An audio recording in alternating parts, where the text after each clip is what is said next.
we become knowledgeable of the language. And that is the problem, right? So it's easy to learn, and most people are kind of parked in a learning mode.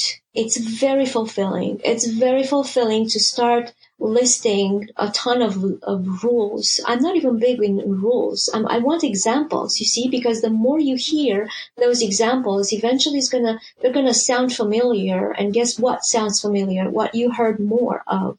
And so your intuition and your subconscious is going to take over, which is what we want, because when we speak, we're not, most of the stuff is coming from the subconscious mind, right? So we want to get, I guess, to be free of so many rules. I'm not saying that we shouldn't learn them. We should learn them, but that's just kind of food that our conscious mind needs.